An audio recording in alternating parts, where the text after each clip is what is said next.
Hey, hold Good on. morning. I'm gonna start by look, today's Veterans Day, so I just wanted to um,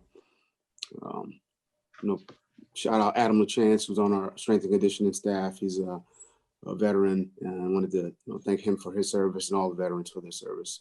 Um, just wanted to do that. Good morning, Flo. Can you hear me? Yeah. Okay. I wanted to ask, with the changes that you guys made during the game to the offensive line, was that experiment, effort to improve? Is it an open competition this week? Austin's return, how does that impact your offensive line? Well, I mean, it's always an open competition. We've got a number of guys we feel very good about, and there's a few different combinations we could go with. I think Jesse Davis is someone who's played multiple positions and played them at a good level. Also working in the young guys, Hunt, Solomon, Austin, and we feel good about all of them. We'll see how practice goes this week, and we'll see the group that's out there on Sunday. Ruthie? Good morning, Flo. It's pretty obvious you're no stranger to the whole tuning out the noise concept. That was obviously a big thing in New England. And I think now that, especially after this last win, you guys are dominating, ESPN, NFL Network, you guys are the talk of the NFL right now. What do you say to a young team and a young quarterback to kind of tune out the noise? I think the focus is, and look, we all understand, I understand that it's there, that we're being talked about, but really the only thing that matters is what's going on in our building. I'm not sure how much anyone outside of our building really actually knows that's going on inside the building. So the way we practice, the way we prepare, how we walk through, the only people who can really tell them the truth about, how they played in a game or how they played in practice or, how they did in a meeting is the people that are here. So that's kind of my message. I'm going to tell them the truth. I mean, I'm not going to blow smoke up anyone's behind. I think they know that. And that's just, if look, we got a whole half of a season left. So I think we need to focus on that. And, even more than that this week, good team that we're playing this week in the Chargers, and, putting our energy anywhere else or listening to anything else, in a lot of ways is less energy on, on a good opponent with a lot of good players and a lot of good coaches. And they're going to wish they weren't maybe, hopefully it doesn't get to the point where they spent too much time on something else and not enough on the Chargers. And they would feel the effects of that on a Sunday. So that's my message. Hal? Hello, Brian. I would like to get an update on the COVID situation. How many coaches, if any, will you be down in your walkthrough today, for example? Yeah, we're just following the protocols, the league protocols. So we'll be down a few coaches, and we've got guys who are going to step in. And when we get those guys back, we'll get them back, and that's kind of where we stand. As far as specific numbers, Hal, I'm not going to get into who's back, who's not back. But we'll be down a few today. Cam? Hey, good morning, Flo. I know you guys did a lot of evaluation of Justin Herbert when you were trying to make your own decision in the draft.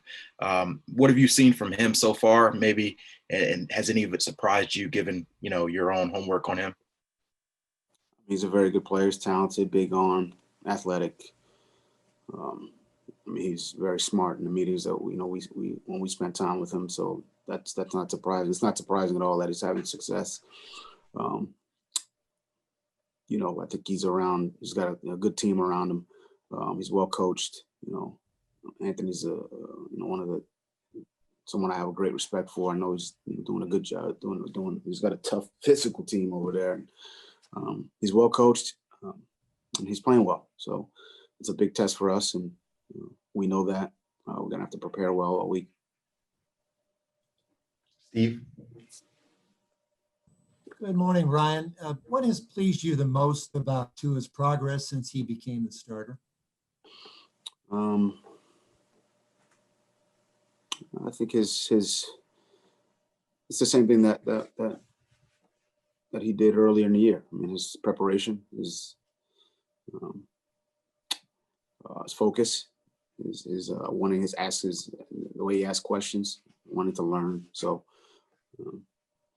and all that, leads into, or I think to me, in my opinion, gives you an opportunity to have success on the field. So I think if he just continues to prepare the way he has, and even take it up a notch, because as a rookie, you don't know what you don't know. So in a lot of ways, a lot of instances, he's learning how to prepare better, and I think that's been the case really even over the last couple weeks. So he's a sponge. I mean, that I like, and he's open to learning different things and learning it from different views, whether it's a defensive coach or an offensive coach or something in the kicking game. So he's doing well. Adam? Good morning, Brian. I was hoping we could get an update on Preston Williams. Do you envision him being able to practice this week, or is this a long-term deal? Yeah. So, I mean, look, we ran some tests. He's going to go to IR. So it's a little bit more significant than we initially thought.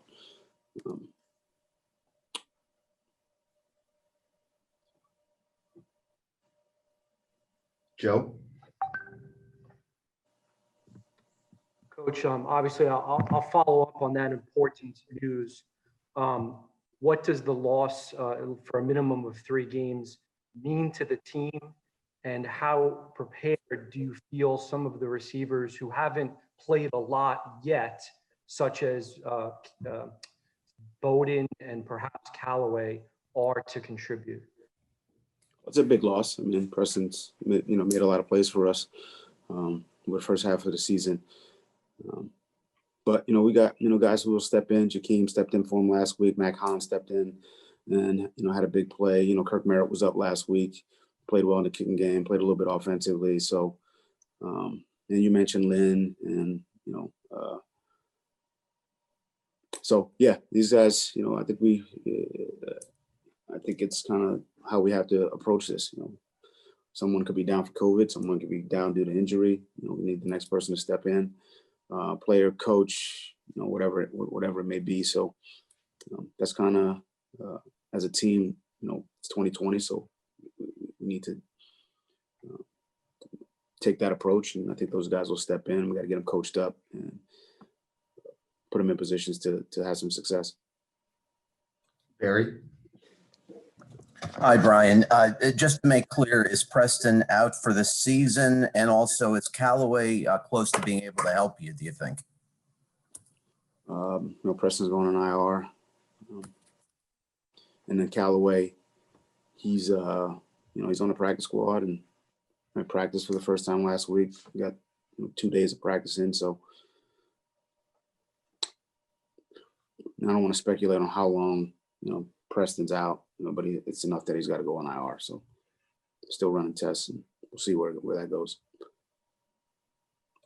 Omar? With the young receivers, I know you always push the rookies in terms of their understanding and give them a role. Now with such a huge role available, what do you hope to see from them? I mean, I think it's, nothing changes on our end from that standpoint. I don't think you can just, hey, somebody went down, so you go from playing 10 plays to playing 60. I mean, I don't think that's how it goes. I think, we'll try to split the reps in some form or fashion. I think some of the guys who've already been up and have practiced in some of those roles, like I mentioned, Jakeem, Mac Hollins, Malcolm Perry's been in there a little bit. I think, mix those with those other young guys. There's a few different ways we can do this. I mean, you don't have to only just put one grouping in there. We got some tight ends who can play. We got some backs who can play. So you can only play 11 at a time. So it doesn't have to be 3 and 4 wide receivers. Like I think everyone expects it to show up that way, but it doesn't necessarily have to be that way. So I think we can handle that with the rest of the team. Again, it's a team game. We need, the tight ends, the backs, the receivers, and like I said, I mean, it's a different year. It's the year of COVID, so we've had some other teams who've been down, multiple people at positions, and you don't not play, you adjust. So we'll adjust if we need to. Cam?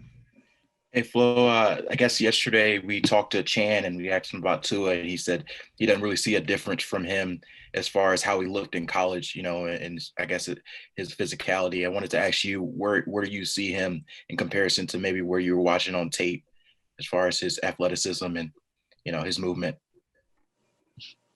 I think he looks good. I mean, I hadn't seen a dead leg from him in college. I thought that was a nice move he made the other day. So he's, I think he, physically he looks good. I mean, we just got to continue to, take care of himself. I mean, that's part of being professional.